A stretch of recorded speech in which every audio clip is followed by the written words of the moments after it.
Dracula by Bram Stoker 1897 edition, Chapter 7. Cutting from the Telegraph, the 8th of August. Pasted in Mina Murray's journal.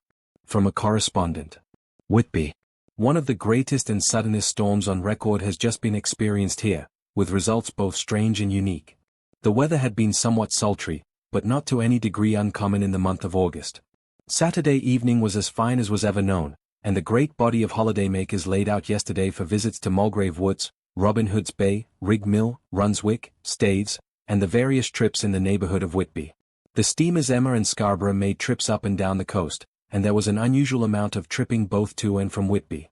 The day was unusually fine till the afternoon, when some of the gossips who frequent the East Cliff churchyard, and from the commanding eminence watched the wide sweep of sea visible to the north and east, called attention to a sudden show of mares' tails high in the sky to the northwest. The wind was then blowing from the southwest in the mild degree which in barometrical language is ranked number 2, light breeze. The Coast Guard on duty at once made report, and one old fisherman, who for more than half a century has kept watch on weather signs from the East Cliff, foretold in an emphatic manner the coming of a sudden storm. The approach of sunset was so very beautiful, so grand in its masses of splendidly colored clouds, that there was quite an assemblage on the walk along the cliff in the old churchyard to enjoy the beauty. Before the sun dipped below the black mass of Kettleness, standing boldly athwart the western sky, its downward way was marked by myriad clouds of every sunset color, flame, purple, pink, green, violet, and all the tints of gold, with here and there masses not large, but of seemingly absolute blackness, in all sorts of shapes, as well outlined as colossal silhouettes. The experience was not lost on the painters, and doubtless some of the sketches of the prelude to the great storm will grace the R.A.N.R.I. walls in May next. More than one captain made up his mind then and there that his cobble or his mule, as they termed the different classes of boats, would remain in the harbor till the storm had passed. The wind fell away entirely during the evening, and at midnight there was a dead calm, a sultry heat, and that prevailing intensity which, on the approach of thunder, affects persons of a sensitive nature. There were but few lights in sight at sea, for even the coasting steamers, which usually hugged the shore so closely, kept well to seaward, and but few fishing boats were in sight. The only sail noticeable was a foreign schooner with all sails set, which was seemingly going westwards. The foolhardiness or ignorance of her officers was a prolific theme for comment while she remained in sight, and efforts were made to signal her to reduce sail in the face of her danger. Before the night shut down she was seen with sails idly flapping as she gently rolled on the undulating swell of the sea. As idle as a painted ship upon a painted ocean. Shortly before 10 o'clock the stillness of the air grew quite oppressive, and the silence was so marked that the bleating of a sheep inland or the barking of a dog in the town was distinctly heard, and the band on the pier, with its lively French air, was like a discord in the great harmony of nature's silence. A little after midnight came a strange sound from over the sea, and high overhead the air began to carry a strange, faint, hollow booming. Then without warning the tempest broke. With a rapidity which, at the time, seemed incredible, and even afterwards as impossible to realize, the whole aspect of nature at once became convulsed. The waves rose in growing fury, each overtopping its fellow, till in a very few minutes the lately glassy sea was like a roaring and devouring monster. White-crested waves beat madly on the level sands and rushed up the shelving cliffs. Others broke over the piers, and with their spume swept the lanterns of the lighthouses which rise from the end of either pier of Whitby Harbour. The wind roared like thunder, and blew with such force that it was with difficulty that even strong men kept their feet, or clung with grim clasp to the iron stanchions. It was found necessary to clear the entire pier from the mass of onlookers, or else the fatalities of the night would have increased manifold. To add to the difficulties and dangers of the time, masses of sea fog came drifting inland. White, wet clouds, which swept by in ghostly fashion, so dank and damp and cold that it needed but little effort of imagination to think that the spirits of those lost at sea were touching their living brethren with the clammy hands of death, and many a one shuddered as the wreaths of sea mist swept by. At times the mist cleared, and the sea for some distance could be seen in the glare of the lightning, which came thick and fast, followed by such peals of thunder that the whole sky overhead seemed trembling under the shock of the footsteps of the storm. Some of the scenes thus revealed were of immeasurable grandeur and of absorbing interest. The sea, running mountains high, threw skywards with each wave mighty masses of white foam, which the tempest seemed to snatch at and whirl away into space. Here and there a fishing boat, with a rag of sail, running madly for shelter before the blast, now and again the white wings of a storm-tossed seabird. On the summit of the east cliff the new searchlight was ready for experiment, but had not yet been tried. The officers in charge of it got it into working order, and in the pauses of onrushing mist swept with it the surface of the sea. Once or twice its service was most effective, as when a fishing boat, with gunwale under water, rushed into the harbor, able, by the guidance of the sheltering light, to avoid the danger of dashing against the piers. As each boat achieved the safety of the port, there was a shout of joy from the mass of people on the shore, a shout which for a moment seemed to cleave the gale and was then swept away in its rush. Before long the searchlight discovered some distance away a schooner with all sails set, apparently the same vessel which had been noticed earlier in the evening.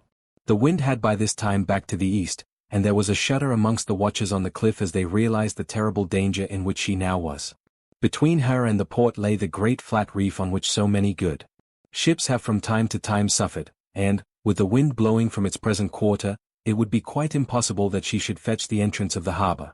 It was now nearly the hour of high tide, but the waves were so great that in their troughs the shallows of the shore were almost visible, and the schooner, with all sails set, was rushing with such speed that, in the words of one old salt, she must fetch up somewhere, if it was only in hell. Then came another rush of sea fog, greater than any hitherto, a mass of dank mist, which seemed to close on all things like a grey pall, and left available to men only the organ of hearing, for the roar of the tempest, and the crash of the thunder, and the booming of the mighty billows came through the damp oblivion even louder than before. The rays of the searchlight were kept fixed on the harbor mouth across the east pier, where the shock was expected, and men waited breathless. The wind suddenly shifted to the northeast, and the remnant of the sea fog melted in the blast. And then, mirabile dictu, between the piers, leaping from wave to wave as it rushed at headlong speed, swept the strange schooner before the blast, with all sails set, and gained the safety of the harbor. The searchlight followed her, and a shudder ran through all who saw her, for lashed to the helm was a corpse, with drooping head, which swung horribly to and fro at each motion of the ship. No other form could be seen on the deck at all. A great awe came on all as they realized that the ship, as if by a miracle, had found the harbor, unsteered save by the hand of a dead man. However, all took place more quickly than it takes to write these words. The schooner paused not, but rushing across the harbor, pitched herself on that accumulation of sand and gravel washed by many tides and many storms into the southeast corner of the pier jutting under the east cliff, known locally as Tate Hill Pier. There was of course a considerable concussion as the vessel drove up on the sand heap. Every spar, rope, and stay was strained, and some of the topama came crashing down. But, strangest of all, the very instant the shore was touched, an immense dog sprang up on deck from below, as if shot up by the concussion, and running forward, jumped from the bow on the sand. Making straight for the steep cliff, where the churchyard hangs over the laneway to the east pier so steeply that some of the flat tombstones, thruffsteins or throughstones, as they call them in Whitby vernacular, actually project over where the sustaining cliff has fallen away, it disappeared in the darkness, which seemed intensified just beyond the focus of the searchlight. It so happened that there was no one at the moment on Tate Hill Pier, as all those whose houses are in close proximity were either in bed or were out on the heights above. Thus the Coast Guard on duty on the eastern side of the harbor, who at once ran down to the little pier, was the first to climb aboard. The men working the searchlight, after scouring the entrance of the harbor without seeing anything, then turned the light on the derelict and kept it there. The Coast Guard ran aft, and when he came beside the wheel, bent over to examine it, and recoiled at once as though under some sudden emotion. This seemed to pique a general curiosity, and quite a number of people began to run. It is a good way round from the west cliff by the drawbridge to Tate Hill Pier, but your correspondent is a fairly good runner, and came well ahead of the crowd. When I arrived, however, I found already assembled on the pier a crowd, whom the Coast Guard and police refused to allow to come on board. By the courtesy of the chief boatman, I was, as your correspondent, permitted to climb on deck, and was one of a small group who saw the dead seaman whilst actually lashed to the wheel. It was no wonder that the Coast Guard was surprised, or even awed, for not often can such a sight have been seen.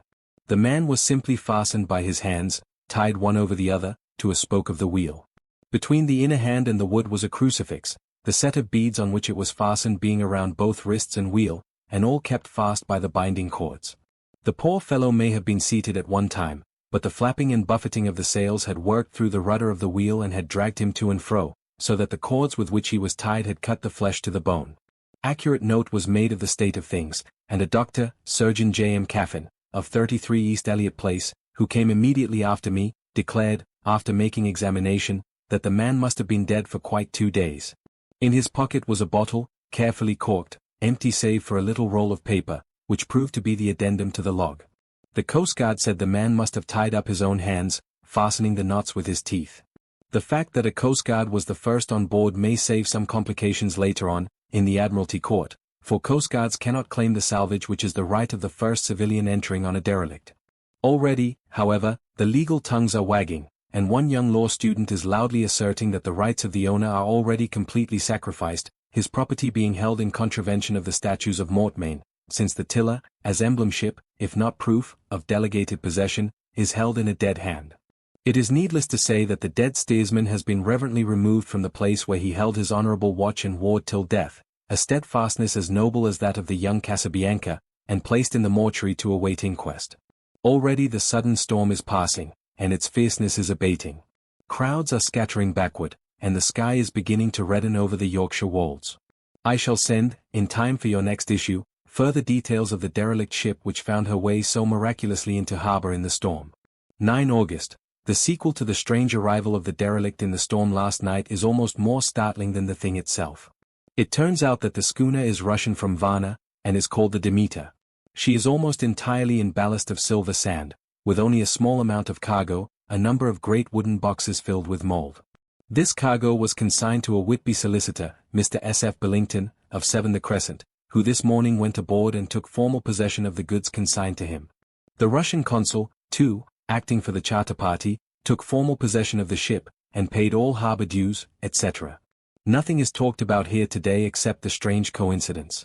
The officials of the Board of Trade have been most exacting in seeing that every compliance has been made with existing regulations. As the matter is to be a 9 days' wonder, they are evidently determined that there shall be no cause of other complaint. A good deal of interest was abroad concerning the dog which landed when the ship struck, and more than a few of the members of the SPCA, which is very strong in Whitby, have tried to befriend the animal. To the general disappointment, however, it was not to be found. It seems to have disappeared entirely from the town. It may be that it was frightened and made its way onto the moors, where it is still hiding in terror. There are some who look with dread on such a possibility, lest later on it should in itself become a danger, for it is evidently a fierce brute. Early this morning a large dog, a half-bred mastiff belonging to a coal merchant close to Tate Hill Pier, was found dead in the roadway opposite its master's yard.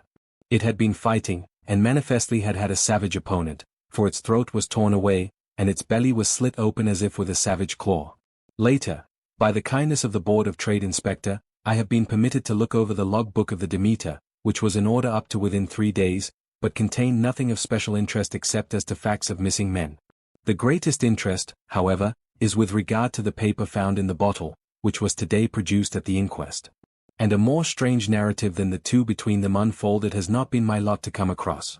As there is no motive for concealment, I am permitted to use them, and accordingly send you a transcript, simply omitting technical details of seamanship and supercargo. It almost seems as though the captain had been seized with some kind of mania before he had got well into blue water, and that this had developed persistently throughout the voyage. Of course my statement must be taken cum grano, since I am writing from the dictation of a clerk of the Russian consul, who kindly translated for me, time being short. Log of The Demeter Varna to Whitby. Written the 18th of July, things so strange happening, that I shall keep accurate note henceforth till we land. On the 6th of July we finished taking in cargo, silver sand and boxes of earth. At noon set sail. East wind, fresh. Crew, 5 hands euro 2 mates, cook, and myself, captain. On the 11th of July at dawn entered Bosphorus. Boarded by Turkish customs officers. Bakshish. All correct. Underway at 4 p.m. On the 12th of July through Dardanelles. More customs officers and flagboat of guarding squadron. Bakshish again. Work of officers thorough, but quick. Want us off soon. At dark passed into archipelago. On the 13th of July past Cape Matapan. Crew dissatisfied about something. Seemed scared, but would not speak out. On the 14th of July was somewhat anxious about crew. Men all steady fellows, who sailed with me before. Mate could not make out what was wrong. They only told him there was something, and crossed themselves. Mate lost temper with one of them that day and struck him. Expected fierce quarrel, but all was quiet. On the 16th of July mate reported in the morning that one of the crew, Petrovsky, was missing. Could not account for it. Took larboard watch 8 bells last night, was relieved by Amramov, but did not go to bunk. Men more downcast than ever. All said they expected something of the kind, but would not say more than there was something aboard. Mate getting very impatient with them. Feared some trouble ahead. On the 17th of July, yesterday, one of the men, Olgaren, came to my cabin, and in an awestruck way confided to me that he thought there was a strange man aboard the ship. He said that in his watch he had been sheltering behind the deckhouse, as there was a rainstorm, when he saw a tall, thin man, who was not like any of the crew, come up the companionway, and go along the deck forward and disappear. He followed cautiously, but when he got to bows found no one, and the hatchways were all closed. He was in a panic of superstitious fear, and I am afraid the panic may spread. To allay it, I shall today search the entire ship carefully from stem to stern. Later in the day I got together the whole crew, and told them, as they evidently thought there was someone in the ship, we would search from stem to stern. First mate, angry, said it was folly, and to yield to such foolish ideas would demoralize the men, said he would engage to keep them out of trouble with the handspike. I let him take the helm, while the rest began a thorough search, all keeping abreast, with lanterns. We left no corner unsearched. As there were only the big wooden boxes, there were no odd corners where a man could hide. Men much relieved when search over, and went back to work cheerfully. First mate scowled, but said nothing. 22 July, rough weather last 3 days, and all hands busy with sails, no time to be frightened. Men seemed to have forgotten their dread. Mate cheerful again, and all on good terms. Praised men for work in bad weather. Past Gibraltar and out through straits. All well. 24 July, there seems some doom over this ship. Already a hand short, and entering the Bay of Biscay with wild weather ahead, and yet last night another man lost, disappeared. Like the first, he came off his watch and was not seen again. Men all in a panic of fear, sent a round robin, asking to have double watch, as they fear to be alone. Mate angry. Fear there will be some trouble, as either he or the men will do some violence. 28 July, 4 days in hell, knocking about in a sort of maelstrom, and the wind a tempest. No sleep for any one. Men all worn out. Hardly know how to set a watch, since no one fit to go on. Second mate volunteered to steer and watch, and let men snatch a few hours sleep. Wind abating, seas still terrific, but feel them less, as ship is steadier. 29 July, another tragedy. Had single watch tonight, as crew too tired to double. When morning watch came on deck could find no one except steersman. Raised outcry, and all came on deck. Thorough search, but no one found. Are now without second mate, and crew in a panic. Mate and I agreed to go armed henceforth and wait for any sign of cause. 30 July, last night. Rejoiced we are nearing England. Weather fine, all sails set. Retired worn out, slept soundly, awakened by mate telling me that both man of watch and steersman missing. Only self and mate and 2 hands left to work ship. 1 August, 2 days of fog, and not a sail sighted. Had hoped when in the English Channel to be able to signal for help or get in somewhere. Not having power to work sails, have to run before wind. Dare not lower, as could not raise them again. We seem to be drifting to some terrible doom. Mate now more demoralized than either of men. His stronger nature seems to have worked inwardly against himself. Men are beyond fear, working stolidly and patiently, with minds made up to worst. They are Russian, he Romanian. The 2nd of August, midnight, woke up from few minutes sleep by hearing a cry, seemingly outside my port. Could see nothing in fog. Rushed on deck, and ran against mate. Tells me he heard cry and ran, but no sign of man on watch. 1 more gone. Lord, help us. Mate says we must be past Straits of Dover, as in a moment of fog lifting he saw North Foreland, just as he heard the man cry out. If so we are now off in the North Sea, and only God can guide us in the fog, which seems to move with us, and God seems to have deserted us. 3 August. At midnight I went to relieve the man at the wheel and when I got to it found no one there. The wind was steady, and as we ran before it there was no yawing. I dared not leave it, so shouted for the mate. After a few seconds, he rushed up on deck in his flannels. He looked wild-eyed and haggard, and I greatly fear his reason has given way. He came close to me and whispered hoarsely, with his mouth to my ear, as though fearing the very air might hear. It is here. I know it now. On the watch last night I saw it, like a man, tall and thin, and ghastly pale. It was in the bows, and looking out. I crept behind it, and gave it my knife, but the knife went through it, empty as the air. And as he spoke he took the knife and drove it savagely into space. Then he went on, but it is here, and I'll find it. It is in the hold, perhaps in one of those boxes. I'll unscrew them one by one and see. You work the helm. And with a warning look and his finger on his lip, he went below. There was springing up a choppy wind, and I could not leave the helm. I saw him come out on deck again with a tool chest and lantern, and go down the forward hatchway. He is mad, stark, raving mad, and it's no use my trying to stop him. He can't hurt those big boxes, they are invoiced as clay, and to pull them about is as harmless a thing as he can do. So here I stay and mind the helm, and write these notes. I can only trust in God and wait till the fog clears. Then, if I can't steer to any harbor with the wind that is, I shall cut down sails, and lie by, and signal for help. Euro. It is nearly all over now. Just as I was beginning to hope that the mate would come out calmer, for I heard him knocking away at something in the hold, and work is good for him, there came up the hatchway a sudden, startled scream, which made my blood run cold, and up on the deck he came as if shot from a gun, a raging madman, with his eyes rolling and his face convulsed with fear. "Save me! Save me!" he cried, and then looked round on the blanket of fog. His horror turned to despair, and in a steady voice he said, "You had better come too, Captain, before it is too late. He is there. I know the secret now. The sea will save me from him, and it is all that is left." Before I could say a word, or move forward to seize him, he sprang on the bulwark and deliberately threw himself into the sea. I suppose I know the secret too, now. It was this madman who had got rid of the men one by one, and now he has followed them himself. God help me.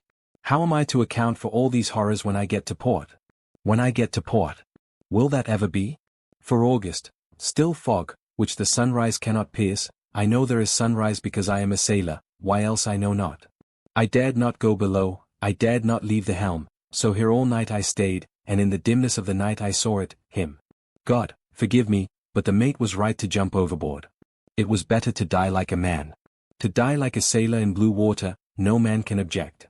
But I am captain, and I must not leave my ship. But I shall baffle this fiend or monster, for I shall tie my hands to the wheel when my strength begins to fail, and along with them I shall tie that which it, dare not touch. And then, come good wind or foul, I shall save my soul, and my honor as a captain. I am growing weaker, and the night is coming on. If he can look me in the face again, I may not have time to act. If we are wrecked, mayhap this bottle may be found, and those who find it may understand. If no to well, then all men shall know that I have been true to my trust. God and the blessed Virgin and the saints help a poor ignorant soul trying to do his duty. Of course the verdict was an open one.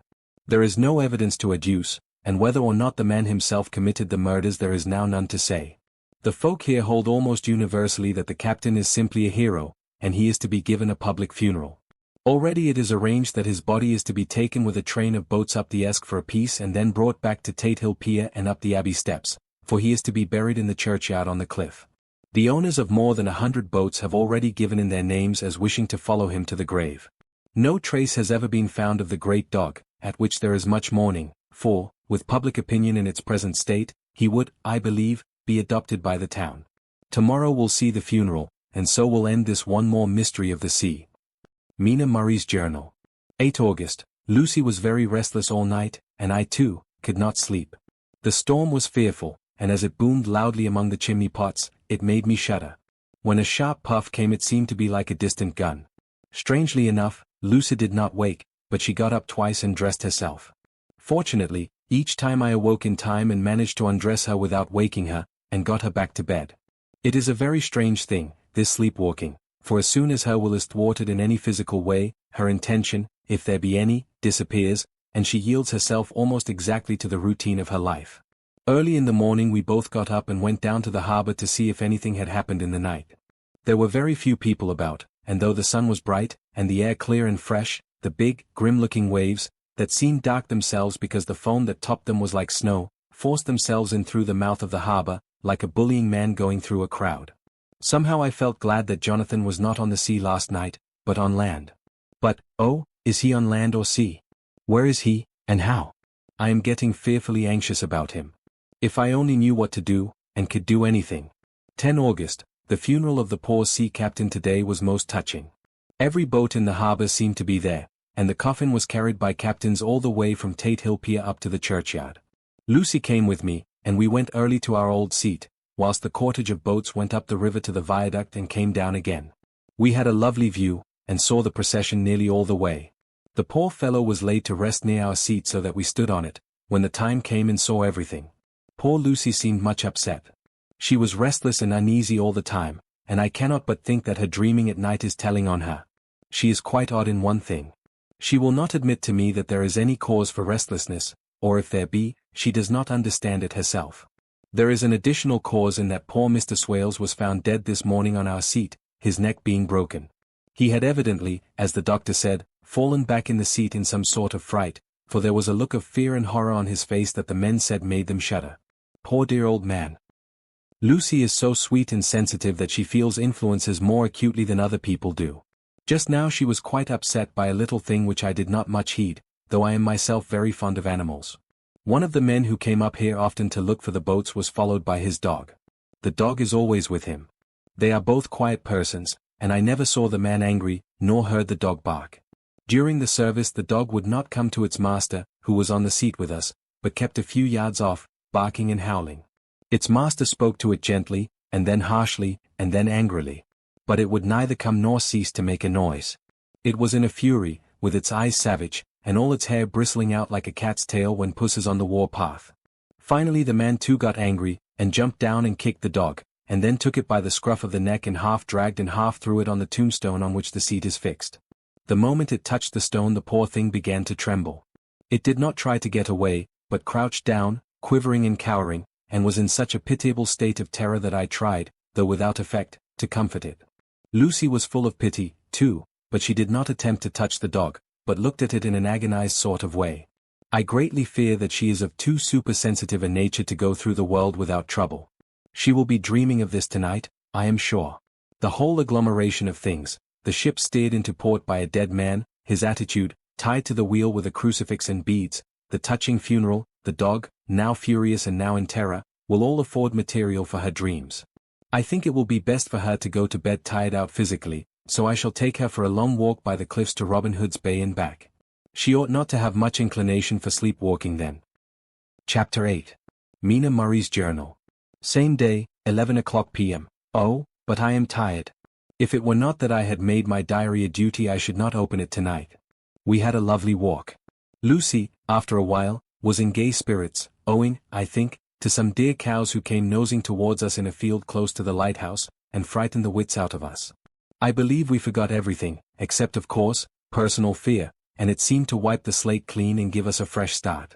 We had a capital severe tea at Robin Hood's Bay in a sweet little old-fashioned inn, with a bow window right over the seaweed-covered rocks of the Strand. I believe we should have shocked the new woman with our appetites. Men are more tolerant, bless them. Then we walked home with some, or rather many, stoppages to rest, and with our hearts full of a constant dread of wild bulls. Lucy was really tired, and we intended to creep off to bed as soon as we could. The young curate came in, however, and Mrs. Westenra asked him to stay for supper. Lucy and I had both a fight for it with the dusty miller. I know it was a hard fight on my part, and I am quite heroic. I think that some day the bishops must get together and see about breeding up a new class of curates, who don't take supper, no matter how hard they may be pressed to, and who will know when girls are tired. Lucy is asleep and breathing softly. She has more color in her cheeks than usual, and looks, oh so sweet. If Mr. Homewood fell in love with her seeing her only in the drawing-room, I wonder what he would say if he saw her now. Some of the new women writers will some day start an idea that men and women should be allowed to see each other asleep before proposing or accepting. But I suppose the new woman won't condescend in future to accept. She will do the proposing herself. And a nice job she will make of it too. There's some consolation in that. I am so happy tonight, because dear Lucy seems better. I really believe she has turned the corner, and that we are over her troubles with dreaming. I should be quite happy if I only knew if Jonathan God bless and keep him. 11 August, diary again. No sleep now, so I may as well write. I am too agitated to sleep. We have had such an adventure, such an agonizing experience. I fell asleep as soon as I had closed my diary. Suddenly I became broad awake, and sat up, with a horrible sense of fear upon me, and of some feeling of emptiness around me. The room was dark, so I could not see Lucy's bed. I stole across and felt for her. The bed was empty. I lit a match and found that she was not in the room. The door was shut, but not locked, as I had left it. I feared to wake her mother, who has been more than usually ill lately, so threw on some clothes and got ready to look for her. As I was leaving the room it struck me that the clothes she wore might give me some clue to her dreaming intention. Dressing gown would mean house, dress outside. Dressing gown and dress were both in their places. Thank God, I said to myself, she cannot be far, as she is only in her nightdress. I ran downstairs and looked in the sitting room. Not there. Then I looked in all the other rooms of the house, with an ever-growing fear chilling my heart. Finally, I came to the hall door and found it open. It was not wide open, but the catch of the lock had not caught. The people of the house are careful to lock the door every night, so I feared that Lucy must have gone out as she was. There was no time to think of what might happen. A vague overmastering fear obscured all details. I took a big, heavy shawl and ran out. The clock was striking 1 as I was in the crescent, and there was not a soul in sight. I ran along the north terrace, but could see no sign of the white figure which I expected. At the edge of the west cliff above the pier I looked across the harbour to the east cliff, in the hope or fear, I don't know which, of seeing Lucy in our favourite seat. There was a bright full moon, with heavy black, driving clouds, which threw the whole scene into a fleeting diorama of light and shade as they sailed across. For a moment or two I could see nothing, as the shadow of a cloud obscured St. Mary's Church and all around it.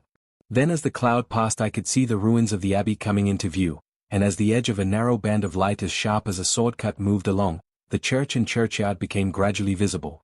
Whatever my expectation was, it was not disappointed, for there, on our favourite seat, the silver light of the moon struck a half-reclining figure, snowy white. The coming of the cloud was too quick for me to see much, for shadow shut down on light almost immediately, but it seemed to me as though something dark stood behind the seat where the white figure shone, and bent over it. What it was, whether man or beast, I could not tell. I did not wait to catch another glance, but flew down the steep steps to the pier and along by the fish market to the bridge, which was the only way to reach the east cliff. The town seemed as dead, for not a soul did I see. I rejoiced that it was so, for I wanted no witness of poor Lucy's condition. The time and distance seemed endless, and my knees trembled and my breath came labored as I toiled up the endless steps to the abbey. I must have gone fast, and yet it seemed to me as if my feet were weighted with lead, and as though every joint in my body were rusty. When I got almost to the top I could see the seat and the white figure, for I was now close enough to distinguish it even through the spells of shadow. There was undoubtedly something, long and black, bending over the half-reclining white figure. I called in fright, "Lucy! Lucy!" and something raised a head, and from where I was I could see a white face and red, gleaming eyes. Lucy did not answer, and I ran on to the entrance of the churchyard. As I entered, the church was between me and the seat, and for a minute or so I lost sight of her. When I came in view again the cloud had passed, and the moonlight struck so brilliantly that I could see Lucy half reclining with her head lying over the back of the seat. She was quite alone, and there was not a sign of any living thing about. When I bent over her I could see that she was still asleep. Her lips were parted, and she was breathing, not softly as usual with her, but in long, heavy gasps, as though striving to get her lungs full at every breath.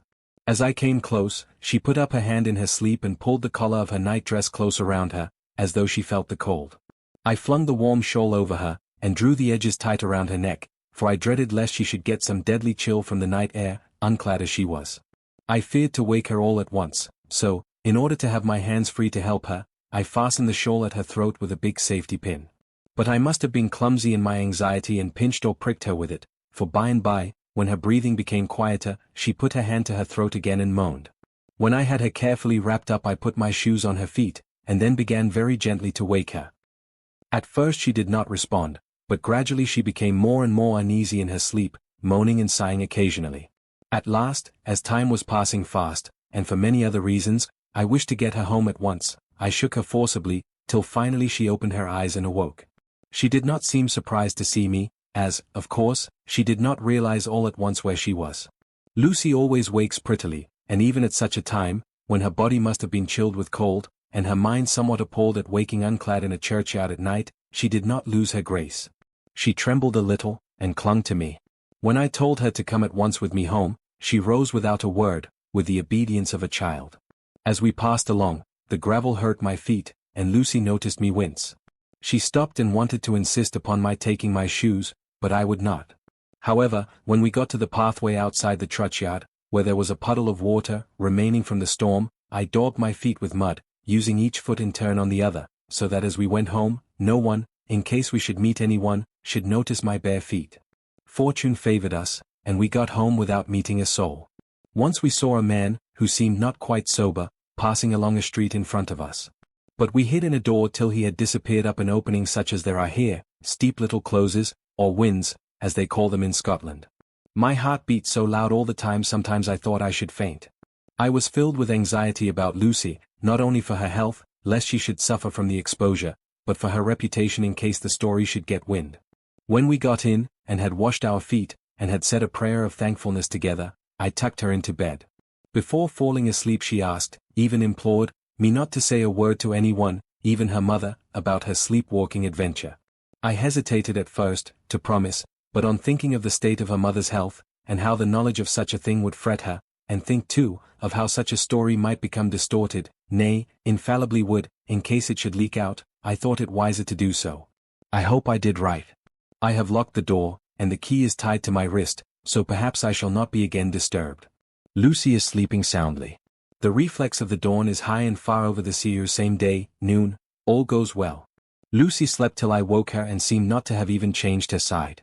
The adventure of the night does not seem to have harmed her, on the contrary, it has benefited her, for she looks better this morning than she has done for weeks. I was sorry to notice that my clumsiness with the safety pin hurt her. Indeed, it might have been serious, for the skin of her throat was pierced. I must have pinched up a piece of loose skin and have transfixed it, for there are 2 little red points like pinpricks, and on the band of her nightdress was a drop of blood. When I apologized and was concerned about it, she laughed and petted me, and said she did not even feel it. Fortunately it cannot leave a scar, as it is so tiny. Same day, night, we passed a happy day. The air was clear, and the sun bright, and there was a cool breeze. We took our lunch to Mulgrave Woods, Mrs. Westenra driving by the road and Lucy and I walking by the cliff path and joining her at the gate. I felt a little sad myself, for I could not but feel how absolutely happy it would have been had Jonathan been with me. But there. I must only be patient. In the evening we strolled in the casino terrace, and heard some good music by Spohr and Mackenzie, and went to bed early. Lucy seems more restful than she has been for some time, and fell asleep at once. I shall lock the door and secure the key the same as before, though I do not expect any trouble tonight. 12 August. My expectations were wrong, for twice during the night I was wakened by Lucy trying to get out. She seemed, even in her sleep, to be a little impatient at finding the door shut, and went back to bed under a sort of protest. I woke with the dawn, and heard the birds chirping outside of the window. Lucy woke, too, and I was glad to see, was even better than on the previous morning. All her old gaiety of manner seemed to have come back, and she came and snuggled in beside me and told me all about Arthur. I told her how anxious I was about Jonathan, and then she tried to comfort me. Well, she succeeded somewhat, for, though sympathy can't alter facts, it can make them more bearable. 13 August. Another quiet day, and to bed with the key on my wrist as before. Again I awoke in the night, and found Lucy sitting up in bed, still asleep, pointing to the window. I got up quietly, and pulling aside the blind, looked out. It was brilliant moonlight, and the soft effect of the light over the sea and sky, merged together in one great silent mystery, was beautiful beyond words. Between me and the moonlight flitted a great bat, coming and going in great whirling circles. Once or twice it came quite close, but was, I suppose, frightened at seeing me, and flitted away across the harbour towards the abbey. When I came back from the window Lucy had lain down again, and was sleeping peacefully.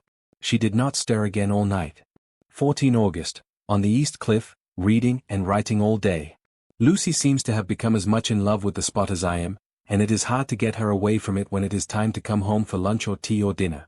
This afternoon she made a funny remark. We were coming home for dinner, and had come to the top of the steps up from the West Pier and stopped to look at the view, as we generally do.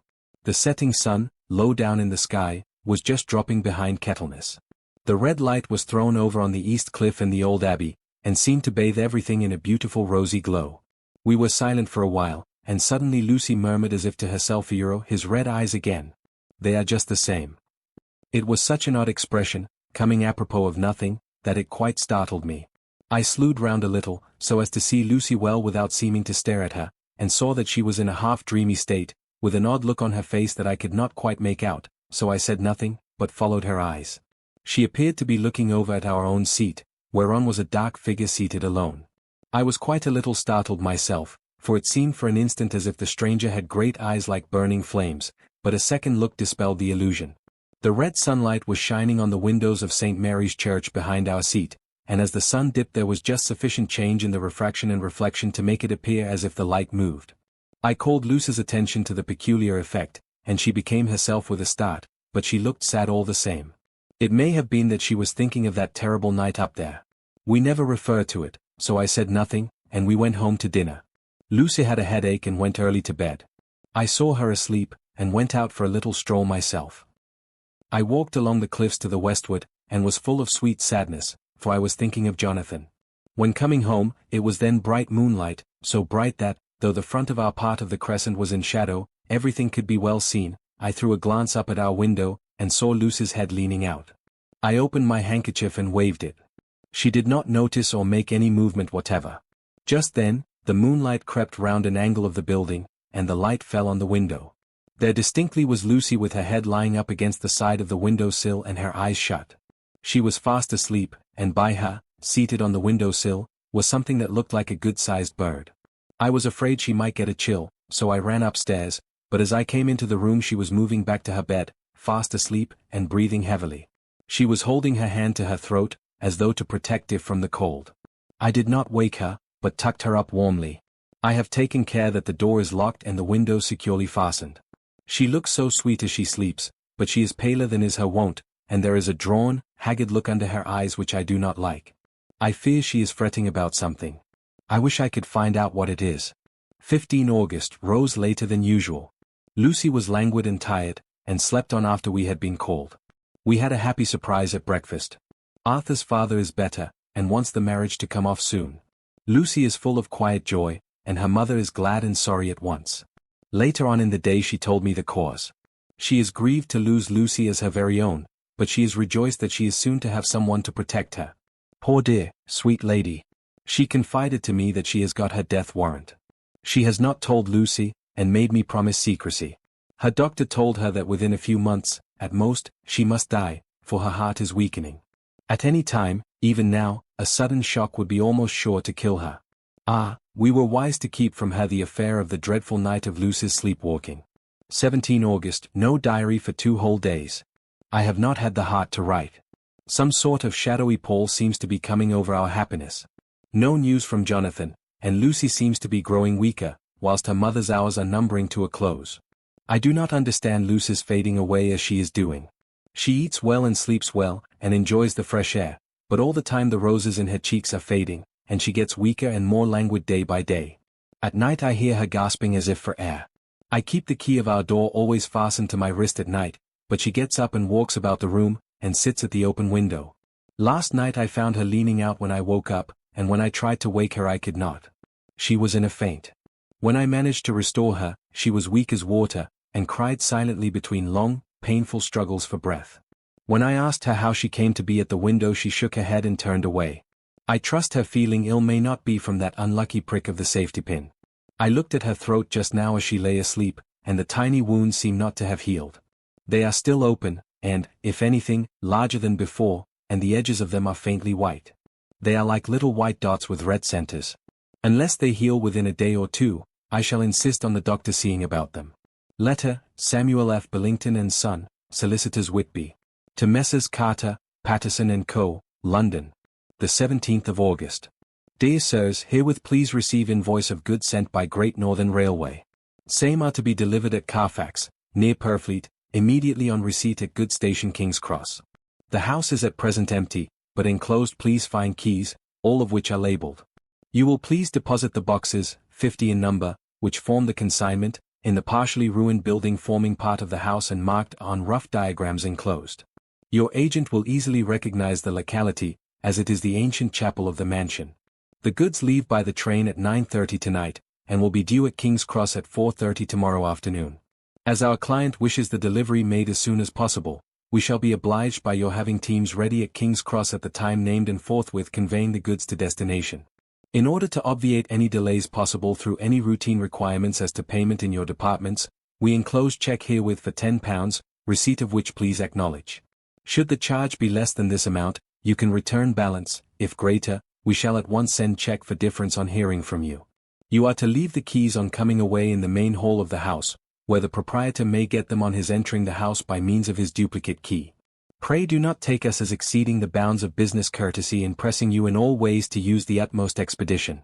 We are, dear sirs, faithfully yours, Samuel F. Billington and Son. Letter, Messrs. Carter, Patterson and Co., London, 2. Messrs. Billington and Son, Whitby. The 21st of August. Dear Sirs, we beg to acknowledge £10 received and to return cheque of £1, 17s, 9d, amount of overplus, as shown in receipted account herewith. Goods are delivered in exact accordance with instructions, and keys left in parcel in main hall, as directed. We are, dear Sirs, yours respectfully, Pro Carter, Patterson and Co. Mina Murray's Journal.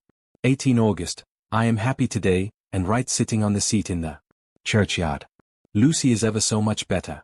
Last night she slept well all night, and did not disturb me once. The roses seem coming back already to her cheeks, though she is still sadly pale and wan looking. If she were in any way anemic I could understand it, but she is not. She is in gay spirits and full of life and cheerfulness. All the morbid reticence seems to have passed from her, and she has just reminded me, as if I needed any reminding, of that night, and that it was here, on this very seat, I found her asleep. As she told me she tapped playfully with the heel of her boot on the stone slab and said, "My poor little feet didn't make much noise then." I dare say poor old Mr. Swales would have told me that it was because I didn't want to wake up Geordie. As she was in such a communicative humor, I asked her if she had dreamed at all that night. Before she answered, that sweet, puckered look came into her forehead, which Arthur, I call him Arthur from her habit, says he loves, and indeed, I don't wonder that he does. Then she went on in a half-dreaming kind of way, as if trying to recall it to herself. I didn't quite dream, but it all seemed to be real. I only wanted to be here in this spot. I don't know why, for I was afraid of something, I don't know what. I remember, though I suppose I was asleep, passing through the streets and over the bridge. A fish leaped as I went by, and I leaned over to look at it, and I heard a lot of dogs howling. The whole town seemed as if it must be full of dogs all howling at once, as I went up the steps. Then I had a vague memory of something long and dark with red eyes, just as we saw in the sunset, and something very sweet and very bitter all around me at once. And then I seemed sinking into deep green water, and there was a singing in my ears, as I have heard there is to drowning men, and then everything seemed passing away from me. My soul seemed to go out from my body and float about the air. I seem to remember that once the West Lighthouse was right under me, and then there was a sort of agonizing feeling, as if I were in an earthquake, and I came back and found you shaking my body. I saw you do it before I felt you. Then she began to laugh.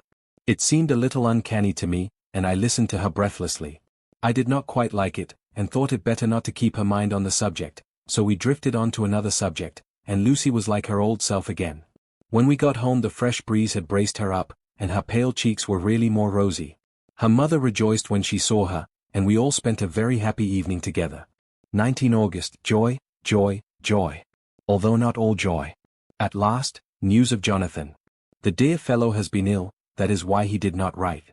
I am not afraid to think it or to say it, now that I know. Mr. Hawkins sent me on the letter, and wrote himself, oh so kindly. I am to leave in the morning and go over to Jonathan, and to help to nurse him if necessary, and to bring him home. Mr. Hawkins says it would not be a bad thing if we were to be married out there. I have cried over the good sister's letter till I can feel it wet against my bosom, where it lies. It is of Jonathan, and must be near my heart, for he is in my heart. My journey is all mapped out, and my luggage ready. I am only taking one change of dress. Lucy will bring my trunk to London and keep it till I send for it, for it may be thought I must write no more. I must keep it to say to Jonathan, my husband. The letter that he has seen and touched must comfort me till we meet. Letter, Sister Agatha, Hospital of St. Joseph and Ste.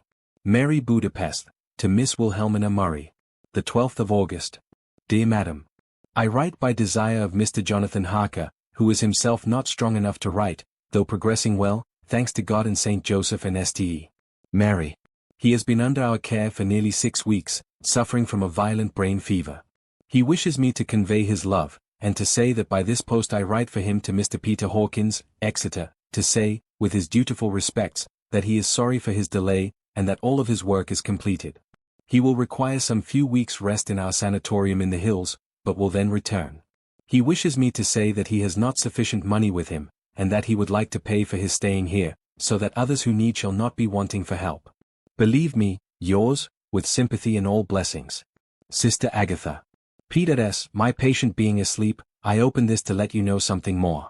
He has told me all about you, and that you are shortly to be his wife. All blessings to you both. He has had some fearful shock, so says our doctor, and in his delirium his ravings have been dreadful, of wolves and poison and blood, of ghosts and demons, and I fear to say of what. Be careful of him always, that there may be nothing to excite him of this kind for a long time to come. The traces of such an illness as his do not lightly die away. We should have written long ago, but we knew nothing of his friends, and there was nothing on him, nothing that anyone could understand. He came in the train from Klausenburg, and the guard was told by the station master there that he rushed into the station shouting for a ticket for home. Seeing from his violent demeanor that he was English, they gave him a ticket for the furthest station on the way thither that the train reached. Be assured that he is well cared for. He has won all hearts by his sweetness and gentleness. He is truly getting on well, and I have no doubt will in a few weeks be all himself. But be careful of him for safety's sake. There are, I pray God and Saint Joseph and St. Mary, many, many, happy years for you both. Dr. Seward's Diary. 19 August, strange and sudden change in Renfield last night. About 8 o'clock he began to get excited and sniff about as a dog does when setting. The attendant was struck by his manner, and knowing my interest in him, encouraged him to talk. He is usually respectful to the attendant and at times servile, but tonight, the man tells me, he was quite haughty. Would not condescend to talk with him at all. All he would say was, "I don't want to talk to you. You don't count now. The master is at hand." The attendant thinks it is some sudden form of religious mania which has seized him. If so, we must look out for squalls, for a strong man with homicidal and religious mania at once might be dangerous. The combination is a dreadful one. At 9 o'clock I visited him myself. His attitude to me was the same as that to the attendant. In his sublime self-feeling the difference between myself and the attendant seemed to him as nothing. It looks like religious mania, and he will soon think that he himself is God. These infinitesimal distinctions between man and man are too paltry for an omnipotent being. How these madmen give themselves away. The real God taketh heed lest a sparrow fall. But the God created from human vanity sees no difference between an eagle and a sparrow. Oh, if men only knew. For half an hour or more Renfield kept getting excited in greater and greater degree. I did not pretend to be watching him, but I kept strict observation all the same. All at once that shifty look came into his eyes which we always see when a madman has seized an idea, and with it the shifty movement of the head and back which asylum attendants come to know so well. He became quite quiet, and went and sat on the edge of his bed resignedly, and looked into space with lackluster eyes. I thought I would find out if his apathy were real or only assumed, and tried to lead him to talk of his pets, a theme which had never failed to excite his attention. At first he made no reply, but at length said testily, "Bother them all. I don't care a pin about them." "What?" I said. "You don't mean to tell me you don't care about spiders?" Spiders at present are his hobby, and the notebook is filling up with columns of small figures. To this he answered enigmatically, "The bride maidens rejoice the eyes that wait the coming of the bride. But when the bride draweth nigh, then the maidens shine not to the eyes that are filled." He would not explain himself, but remained obstinately seated on his bed all the time I remained with him. I am weary tonight and low in spirits. I cannot but think of Lucy, and how different things might have been. If I don't sleep at once, chloral, the modern Morpheus. I must be careful not to let it grow into a habit. No, I shall take none tonight. I have thought of Lucy, and I shall not dishonor her by mixing the two. If need be, tonight shall be sleepless. Later, glad I made the resolution, gladder that I kept to it. I had lain tossing about, and had heard the clock strike only twice, when the night watchman came to me, sent up from the ward, to say that Renfield had escaped. I threw on my clothes and ran down at once. My patient is too dangerous a person to be roaming about. Those ideas of his might work out dangerously with strangers. The attendant was waiting for me. He said he had seen him not 10 minutes before, seemingly asleep in his bed, when he had looked through the observation trap in the door. His attention was called by the sound of the window being wrenched out. He ran back and saw his feet disappear through the window, and had at once sent up for me. He was only in his night gear, and cannot be far off. The attendant thought it would be more useful to watch where he should go than to follow him, as he might lose sight of him whilst getting out of the building by the door. He is a bulky man, and couldn't get through the window.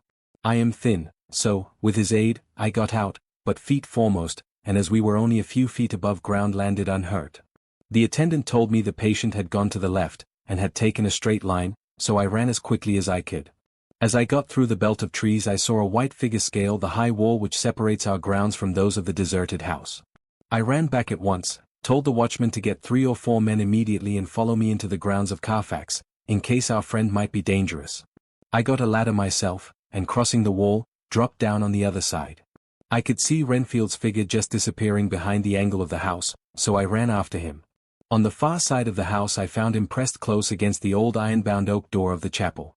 He was talking, apparently to someone, but I was afraid to go near enough to hear what he was saying, lest I might frighten him and he should run off.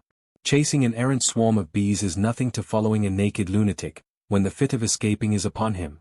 After a few minutes, however, I could see that he did not take note of anything around him, and so ventured to draw nearer to him, the more so as my men had now crossed the wall and were closing him in. I heard him say, "I am here to do your bidding, master. I am your slave, and you will reward me, for I shall be faithful. I have worshipped you long and afar off. Now that you are near, I await your commands, and you will not pass me by, will you, dear master, in your distribution of good things?" He is a selfish old beggar anyhow. He thinks of the loaves and fishes even when he believes his is in a real presence. His manias make a startling combination. When we closed in on him he fought like a tiger. He is immensely strong, for he was more like a wild beast than a man. I never saw a lunatic in such a paroxysm of rage before, and I hope I shall not again. It is a mercy that we have found out his strength and his danger in good time. With strength and determination like his, he might have done wild work before he was caged. He is safe now, at any rate. Jack Shepherd himself couldn't get free from the strait waistcoat that keeps him restrained, and his chain to the wall in the padded room. His cries are at times awful, but the silences that follow are more deadly still, for he means murder in every turn and movement. Just now he spoke coherent words for the first time. "I shall be patient, master. It is coming, coming, coming." So I took the hint, and came to. I was too excited to sleep, but this diary has quieted me, and I feel I shall get some sleep tonight. Chapter 9. Letter, Mina Harker to Lucy Westenra. Budapest, the 24th of August. My dearest Lucy, I know you will be anxious to hear all that has happened since we parted at the railway station at Whitby. Well, my dear, I got to Hull all right, and caught the boat to Hamburg, and then the train on here. I feel that I can hardly recall anything of the journey, except that I knew I was coming to Jonathan, and that as I should have to do some nursing, I had better get all the sleep I could. I found my dear one, oh, so thin and pale and weak-looking. All the resolution has gone out of his dear eyes, and that quiet dignity which I told you was in his face has vanished. He is only a wreck of himself, and he does not remember anything that has happened to him for a long time past. At least, he wants me to believe so, and I shall never ask. He has had some terrible shock, and I fear it might tax his poor brain if he were to try to recall it. Sister Agatha, who is a good creature and a born nurse, tells me that he wanted her to tell me what they were, but she would only cross herself, and say she would never tell. That the ravings of the sick were the secrets of God, and that if a nurse through her vocation should hear them, she should respect her trust. She is a sweet, good soul, and the next day, when she saw I was troubled, she opened up the subject my poor dear raved about, added, "I can tell you this much, my dear. That it was not about anything which he has done wrong himself, and you, as his wife-to-be, have no cause to be concerned. He has not forgotten you or what he owes to you. His fear was of great and terrible things, which no mortal can treat of. I do believe the dear soul thought I might be jealous lest my poor dear should have fallen in love with any other girl. The idea of my being jealous about Jonathan. And yet, my dear, let me whisper, I felt a thrill of joy through me when I knew that no other woman was a cause for trouble.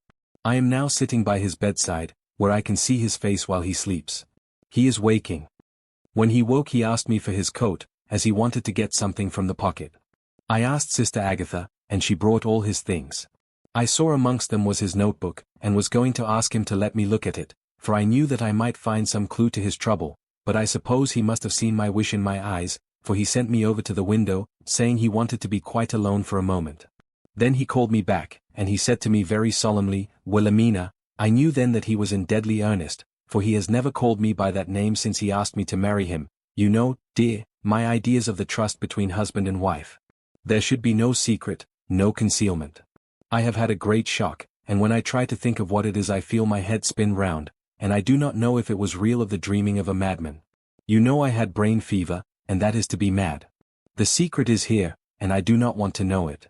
I want to take up my life here, with our marriage.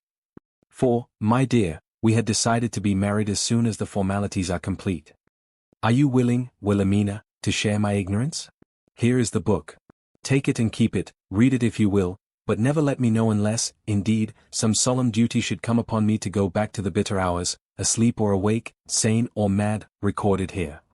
He fell back exhausted, and I put the book under his pillow, and kissed him. I have asked Sister Agatha to beg the Superior to let our wedding be this afternoon, and am waiting her reply. She has come and told me that the chaplain of the English Mission Church has been sent for. We are to be married in an hour, or as soon after as Jonathan awakes. Lucy, the time has come and gone. I feel very solemn, but very, very happy. Jonathan woke a little after the hour, and all was ready, and he sat up in bed, propped up with pillows. He answered his "I will" firmly and strong.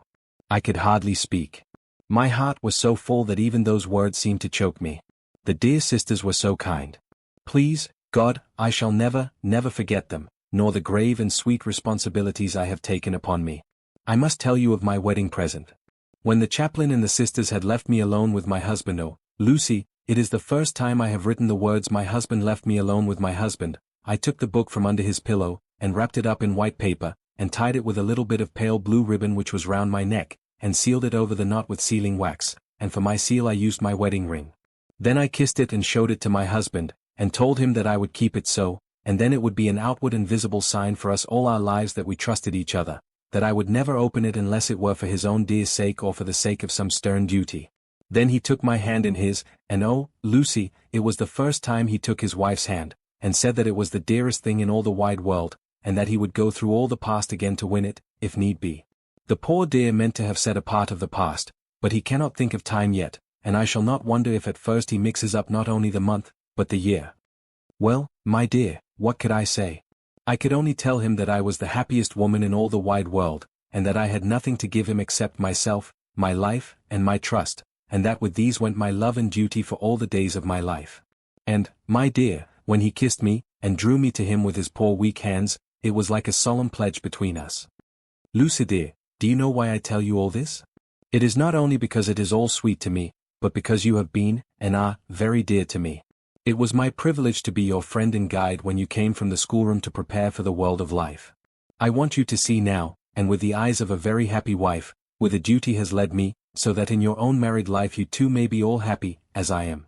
My dear, please Almighty God, your life may be all it promises, a long day of sunshine, with no harsh wind, no forgetting duty, no distrust. I must not wish you no pain, for that can never be, but I do hope you will be always as happy as I am now. Goodbye, my dear.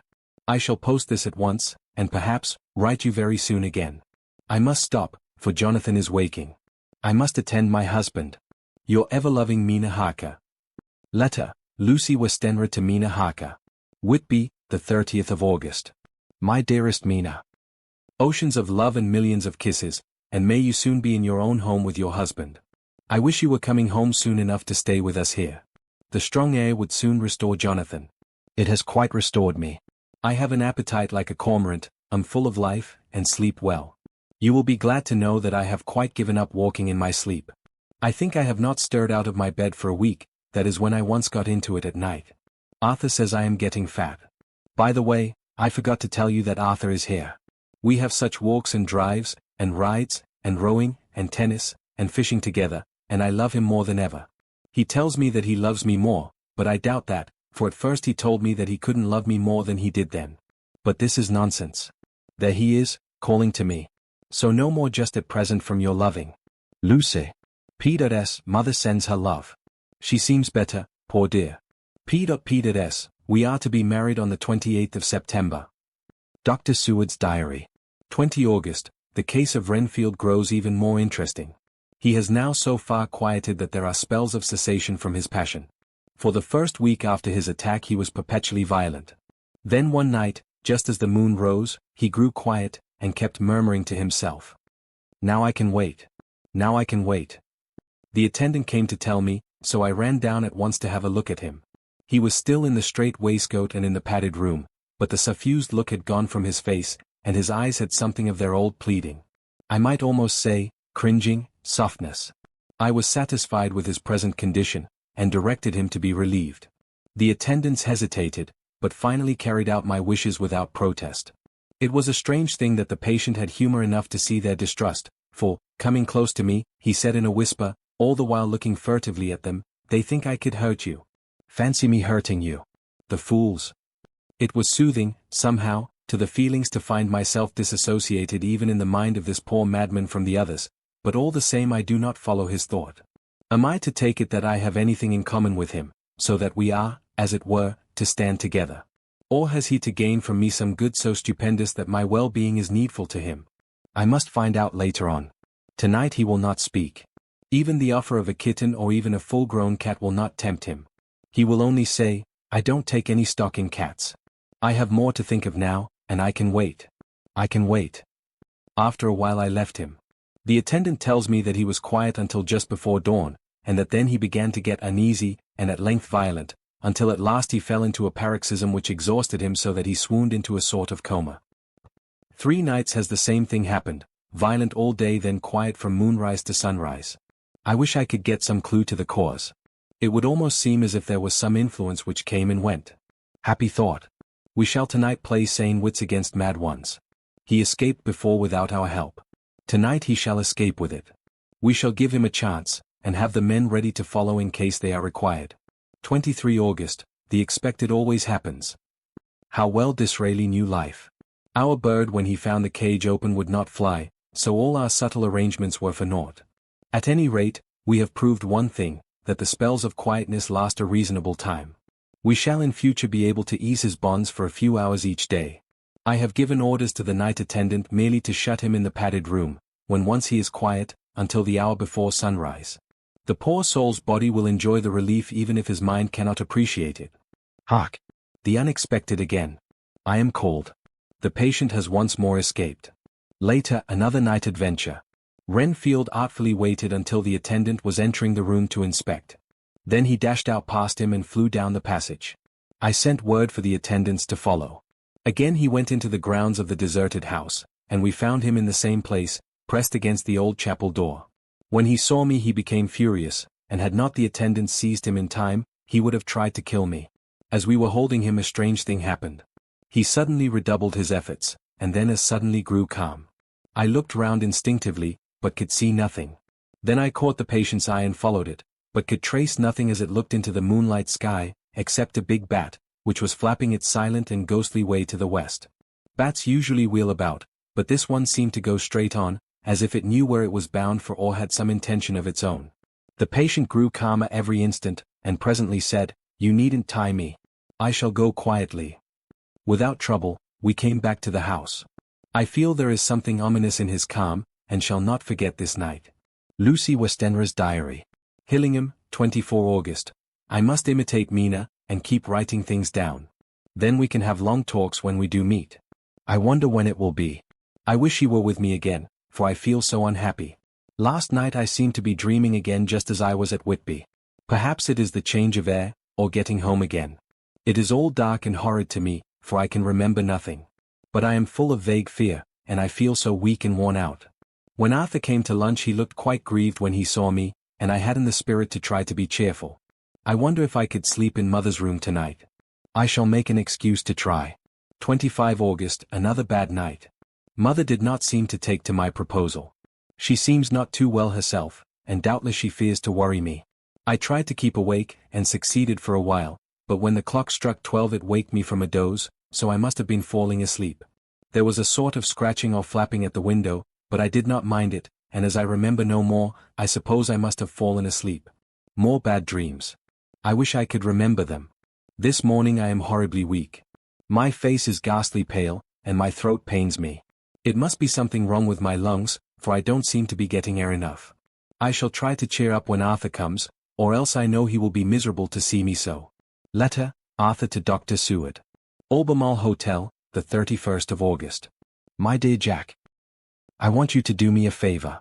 Lucy is ill, that is she has no special disease, but she looks awful, and is getting worse every day. I have asked her if there is any cause. I not dare to ask her mother, for to disturb the poor lady's mind about her daughter in her present state of health would be fatal. Mrs. Westenra has confided to me that her doom is spoken, disease of the heart, though poor Lucy does not know it yet. I am sure that there is something preying on my dear girl's mind. I am almost distracted when I think of her. To look at her gives me a pang. I told her I should ask you to see her, and though she demurred at first, I know why, old fellow, she finally consented. It will be a painful task for you, I know, old friend, but it is for her sake, and I must not hesitate to ask, or you to act. You are to come to lunch at Hillingham tomorrow, 2 o'clock, so as not to arouse any suspicion in Mrs. Westenra, and after lunch Lucy will take an opportunity of being alone with you. I am filled with anxiety, and want to consult with you alone as soon as I can after you have seen her. Do not fail. Arthur. Telegram, Arthur Homewood to Seward. The 1st of September. Summoned to see my father, who is worse. Writing. Write me fully by tonight's post to ring. Wire me if necessary. Letter from Dr. Seward to Arthur Homewood. The 2nd of September. My dear old fellow. With regard to Miss Westenra's health, I hasten to let you know at once that in my opinion there is not any functional disturbance or any malady that I know of. At the same time, I am not by any means satisfied with her appearance. She is woefully different from what she was when I saw her last. Of course you must bear in mind that I did not have full opportunity of examination such as I should wish. Our very friendship makes a little difficulty which not even medical science or custom can bridge over. I had better tell you exactly what happened, leaving you to draw, in a measure, your own conclusions. I shall then say what I have done and propose doing. I found Miss Westenra in seemingly gay spirits. Her mother was present, and in a few seconds I made up my mind that she was trying all she knew to mislead her mother and prevent her from being anxious. I have no doubt she guesses, if she does not know, what need of caution there is. We lunched alone, and as we all exerted ourselves to be cheerful, we got, as some kind of reward for our labors, some real cheerfulness amongst us. Then Mrs. Westenra went to lie down, and Lucy was left with me. We went into her boudoir, and till we got there her gaiety remained, for the servants were coming and going. As soon as the door was closed, however, the mask fell from her face, and she sank down into a chair with a great sigh, and hid her eyes with her hand. When I saw that her high spirits had failed, I at once took advantage of her reaction to make a diagnosis. She said to me very sweetly, "I cannot tell you how I loathe talking about myself." I reminded her that a doctor's confidence was sacred, but that you were grievously anxious about her. She caught on to my meaning at once, and settled that matter in a word. "Tell Arthur everything you choose. I do not care for myself, but for him. So I am quite free." I could easily see that she was somewhat bloodless, but I could not see the usual anemic signs, and by the chance, I was able to test the actual quality of her blood, for in opening a window which was stiff a cord gave way, and she cut her hand slightly with broken glass. It was a slight matter in itself, but it gave me an evident chance, and I secured a few drops of the blood and have analyzed them. The qualitative analysis give a quite normal condition, and shows, I should infer, in itself a vigorous state of health. In other physical matters I was quite satisfied that there is no need for anxiety, but as there must be a cause somewhere, I have come to the conclusion that it must be something mental. She complains of difficulty breathing satisfactorily at times, and of heavy, lethargic sleep, with dreams that frighten her, but regarding which she can remember nothing.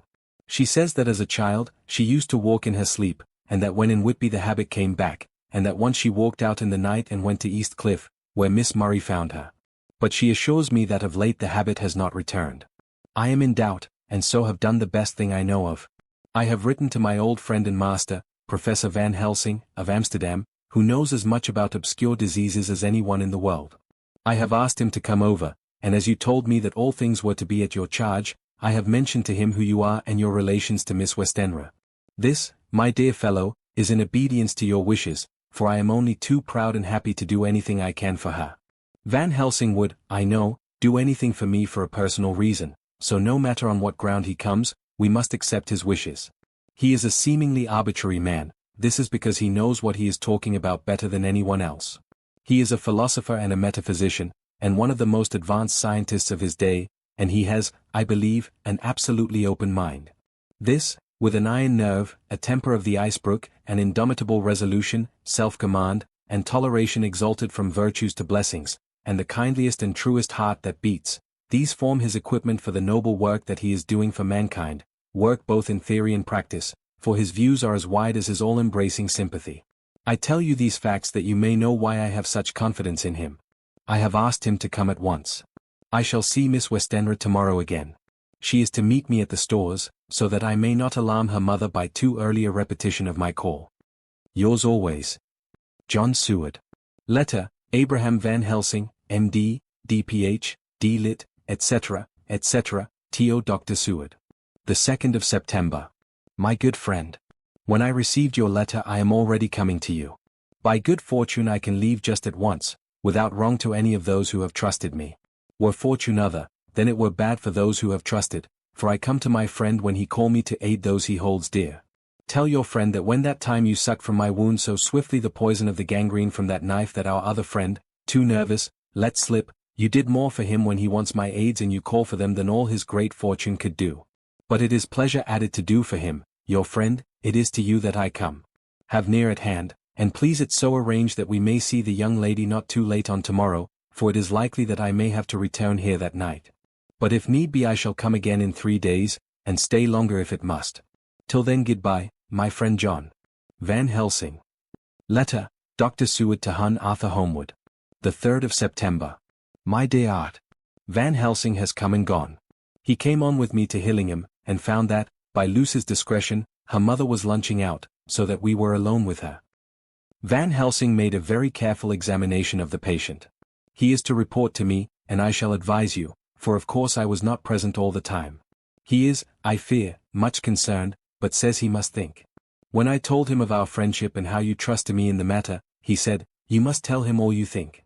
Tell him what I think, if you can guess it, if you will. Nay, I am not jesting. This is no jest, but life and death, perhaps more. I asked what he meant by that, for he was very serious. This was when we had come back to town, and he was having a cup of tea before starting on his return to Amsterdam. He would not give me any further clue. You must not be angry with me, Art, because his very reticence means that all his brains are working for her good. He will speak plainly enough when the time comes, be sure. So I told him I would simply write an account of our visit, just as if I were doing a descriptive special article for the Daily Telegraph.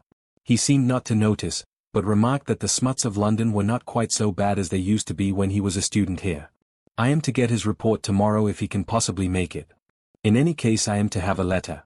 Well, as to the visit, Lucy was more cheerful than on the day I first saw her, and certainly looked better. She had lost something of the ghastly look that so upset you, and her breathing was normal. She was very sweet to the professor, as she always is, and tried to make him feel at ease, though I could see the poor girl was making a hard struggle for it. I believe Van Helsing saw it, too, for I saw the quick look under his bushy brows that I knew of old. Then he began to chat of all things except ourselves and diseases, and with such an infinite geniality that I could see poor Lucy's pretense of animation merge into reality. Then, without any seeming change, he brought the conversation gently round to his visit, and suavely said, "My dear young miss, I have the so great pleasure because you are so much beloved. That is much, my dear, even were there that which I do not see. They told me you were down in the spirit, and that you were of a ghastly pale. To them I say poof." And he snapped his fingers at me and went on. "But you and I shall show them how wrong they are. How can he," and he pointed at me with the same look and gesture as that with which he pointed me out in his class, on, or rather after, a particular occasion which he never fails to remind me of, know anything of a young lady's. He has his madmen to play with, and to bring them back to happiness, and to those that love them. It is much to do, and, oh, but there are rewards in that we can bestow such happiness. But the young ladies. He has no wife nor daughter, and the young do not tell themselves to the young, but to the old, like me, who have known so many sorrows and the causes of them. So, my dear, we will send him away to smoke the cigarette in the garden, whiles you and I have little talk all to ourselves." I took the hint, and strolled about, and presently the professor came to the window and called me in. He looked grave, but said, "I have made careful examination, but there is no functional cause. With you I agree that there has been much blood lost, it has been but is not. But the conditions of her are in no way anemic. I have asked her to send me her maid, that I may ask just 1 or 2 questions, that so I may not chance to miss nothing. I know well what she will say. And yet there is cause. There is always cause for everything. I must go back home and think.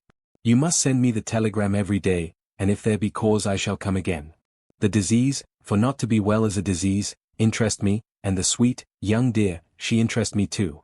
She charm me, and for her, if not for you or disease, I come." As I tell you, he would not say a word more, even when we were alone. And so now, Art, you know all I know. I shall keep stern watch. I trust your poor father is rallying. It must be a terrible thing to you, my dear old fellow, to be placed in such a position between 2 people who are both so dear to you. I know your idea of duty to your father, and you are right to stick to it. But if need be, I shall send you word to come at once to Lucy, so do not be over-anxious unless you hear from me. Dr. Seward's diary. For September, zoophagus patient still keeps up our interest in him. He had only one outburst, and that was yesterday at an unusual time. Just before the stroke of noon he began to grow restless. The attendant knew the symptoms, and at once summoned aid. Fortunately the men came at a run, and were just in time, for at the stroke of noon he became so violent that it took all their strength to hold him. In about 5 minutes, however, he began to get more quiet, and finally sank into a sort of melancholy, in which state he has remained up to now.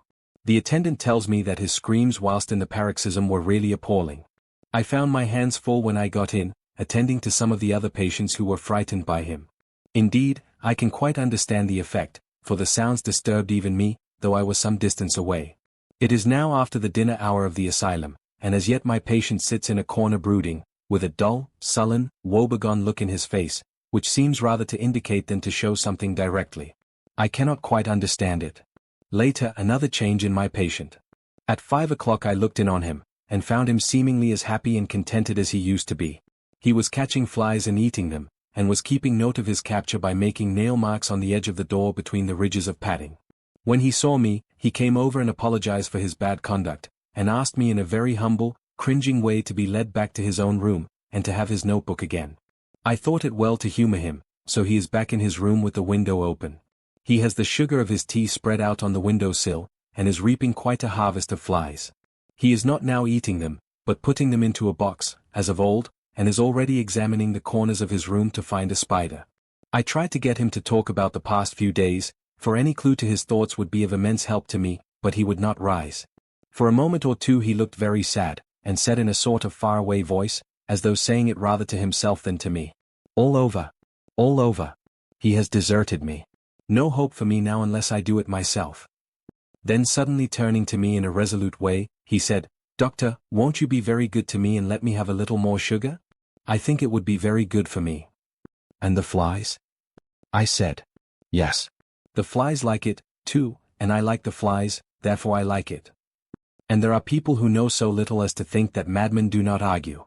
I procured him a double supply, and left him as happy a man as, I suppose, any in the world. I wish I could fathom his mind. Midnight, another change in him. I had been to see Miss Westenra, whom I found much better, and had just returned, and was standing at our own gate looking at the sunset, when once more I heard him yelling. As his room is on this side of the house, I could hear it better than in the morning. It was a shock to me to turn from the wonderful smoky beauty of a sunset over London, with its lurid lights and inky shadows and all the marvelous tints that come on foul clouds even as on foul water, and to realize all the grim sternness of my own cold stone building, with its wealth of breathing misery, and my own desolate heart to endure it all. I reached him just as the sun was going down, and from his window saw the red disk sink. As it sank he became less and less frenzied, and just as it dipped he slid from the hands that held him, an inert mass, on the floor. It is wonderful, however, what intellectual recuperative power lunatics have, for within a few minutes he stood up quite calmly and looked around him. I signaled to the attendants not to hold him, for I was anxious to see what he would do. He went straight over to the window and brushed out the crumbs of sugar. Then he took his fly box, and emptied it outside, and threw away the box. Then he shut the window, and crossing over, sat down on his bed. All this surprised me, so I asked him, "Are you going to keep flies any more?" "No," said he. "I am sick of all that rubbish." He certainly is a wonderfully interesting study. I wish I could get some glimpse of his mind or of the cause of his sudden passion. Stop. There may be a clue after all, if we can find why today his paroxysms came on at high noon and at sunset. Can it be that there is a malign influence of the sun at periods which affects certain natures, as at times the moon does others? We shall see. Telegram. Seward, London, to Van Helsing, Amsterdam. 4 September, patient still better today. Telegram. Seward, London, to Van Helsing, Amsterdam. 5 September, patient greatly improved. Good appetite, sleeps naturally, good spirits, color coming back. Telegram. Seward, London, to Van Helsing, Amsterdam. 6 September, terrible change for the worse. Come at once. Do not lose an hour. I hold over telegram to Homewood till have seen you.